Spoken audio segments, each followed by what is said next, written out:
जय मल्हार धनगर बांधवांनो, मी आर्किटेक्ट गणेश विमलदादा केसकर.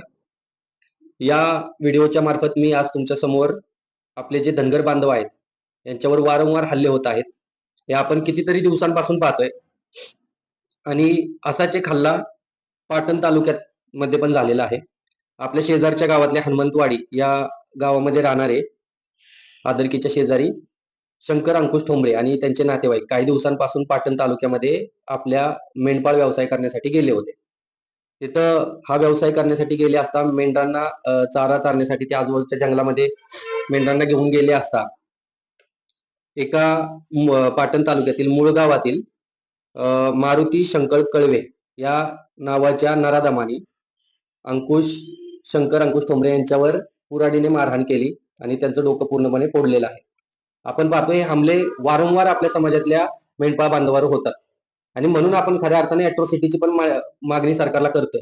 कारण की असे इसम येतात आणि आपल्या मेंढपाळांना मारहाण करतात, त्यांच्यावर अन्याय अत्याचार करतात. तो अत्याचार थांबण्यासाठी आपण वारंवार सरकारला आम्हाला अॅट्रॉसिटीचं कवच द्या ही मागणी करतोय. परंतु हा हमला झाल्याच्या नंतरनं जे आपले मेंढपाळ बांधव आहेत शंकर ठोंबरे यांना कृष्णा हॉस्पिटल कराड येथे ऍडमिट केलेलं आहे आणि त्यांचा उपचार तिथं चालू आहे.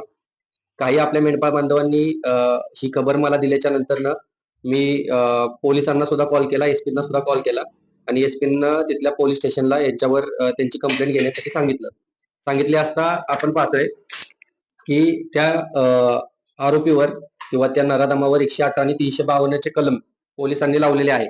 परंतु माझी मागणी आहे की त्यांच्यावर अजून कलमे आपण लावावीत. 109 BNS नुसार जो कलम आहे, कुणाचा प्रयत्न त्यांचा हा मर्डरचा प्रयत्न झालेला आहे, त्यांच्यावर 109 सारखं कलम सुद्धा त्यांना लावावं.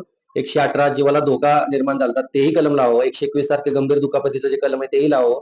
352 आणि 351 ही कलम त्यांच्यावर लावून तात्काळ त्यांना अटक करायला पाहिजे. कारण की आमचा जो बांधव आहे त्याच्यावर खूप बेकार पद्धतीने हमला झालेला आहे, त्याच्या जीवाला धोका आहे आणि पोलिसांनी ज्या या कळके नावाच्या माणसाने जो अत्याचार त्यांच्यावर केलाय त्याला अजूनपर्यंत अटक केलेली नाही. तरी मी या व्हिडिओच्या मार्फत रिक्वेस्ट करतो की त्यांना लवकरात लवकर त्यांना अटक करावी आणि आमच्या बांधवाला न्याय मिळवून द्यावा. धन्यवाद. जय मल्हार.